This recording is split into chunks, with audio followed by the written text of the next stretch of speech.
Do you think Afrikaner farmers are the most persecuted group in the world?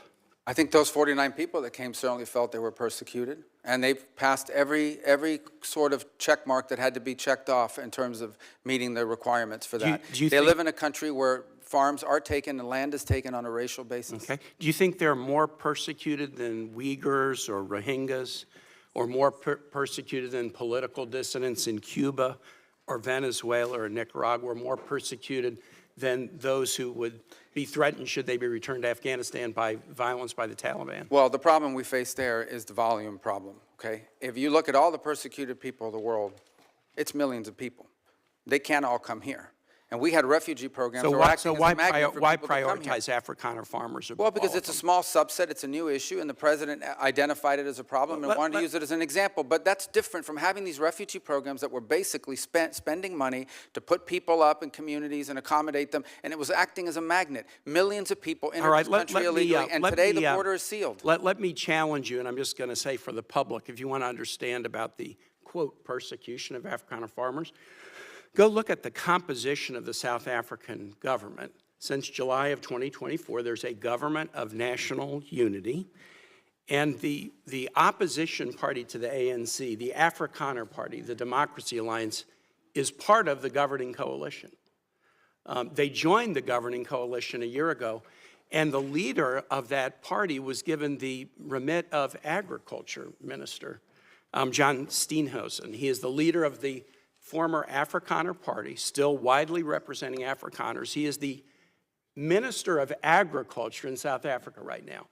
I assert that this claim that there's persecution of Afrikaner farmers is completely specious. Are you aware ever during the apartheid era in South Africa did the United States establish a special program to allow South African blacks who were treated as second-class citizens in the apartheid program, a special program so they could claim refugee status in the United States? No, because I was probably in 9th grade or 8th grade at the time. Yeah, well, then I don't expect you to know. I'll just tell you, never has there been a program, a special program for Africans to come in as refugees to the United States. We've allowed special programs for people being persecuted for their religion, Soviet-era Jews. We've allowed special programs for people fleeing from communism, Cuba, Vietnam, the Soviet Union.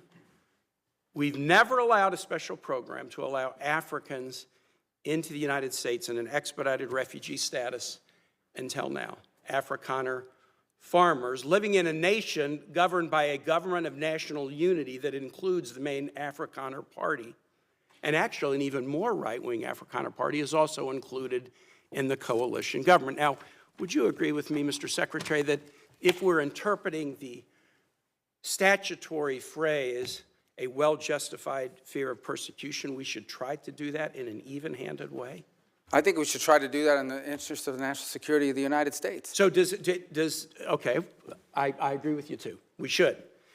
Should we try to do it in an even-handed way? So, for example, should we say, if you're persecuted on the grounds of your religion, we'll let you in if you're a Christian, but not if you're a Muslim? I think that the United States has a right to allow into this country and prioritize allowance of who they want to allow to come in. But I think I'm going to ask you, so a well-justified fear of persecution? Yeah, they thought that their farms were being burned down and they would be killed. I think that's a pretty good justification for wanting to come. They're afraid for their lives. And should it be applied in an even-handed way? That's an easy No, our foreign policy doesn't require even-handedness. It requires prioritizing the interests of the United States. The statutory phrase says you are entitled to entrance as a refugee if you demonstrate a well-justified fear of persecution. No, you're not entitled. So can you have a different standard based upon the color of somebody's skin? Would that be acceptable? Well, I'm not the one arguing that. Apparently you are, because you don't like the fact that they're white, and that's why they're coming. I'm just asking you to say that would be unacceptable. Well, no, I would say that the United States, a very easy thing to say. The United States has a right to pick and choose who they allow into the United States. Even based on the color of somebody's skin.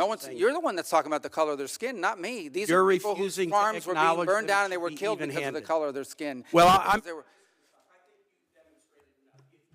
Well, you've demonstrated enough because you think anyone should be allowed into this country for any reason because they met a certain criteria. Who has said that? We are going to prioritize people that come into our country on the basis of what's in the interest of this country. That's a small number of people that are coming. But you said this weekend that there would be more. But in other cases, it's harder to vet. In other cases, it's more difficult. And by the way, the United States admits people every year. 1 million people come to this country every year legally. 1 million. And people now a year come to this there country is one legally. group No of other people country in that the have world an is nearly as easy generous. pass into this country. For the first time, this administration has said Afrikaners get an easy pass and refugee programs for the remainder of the world are shut off. And you can't say to the American public that we should apply this statute in an even-handed way. No, I I'm think it should shocked be at that, applied in a and I way. yield No, well, you back. shouldn't be shocked. It should be applied in the national interest of the United States. Our immigration policy should be based on the national interest of the United States, period. End of story. If there is a subset of people that are easier to vet, who we have a better understanding of who they are and what they're going to do when they come here, they're going to receive preference, no doubt about it. There are a lot of sad stories around the world, millions and millions of people around the world. It's heartbreaking.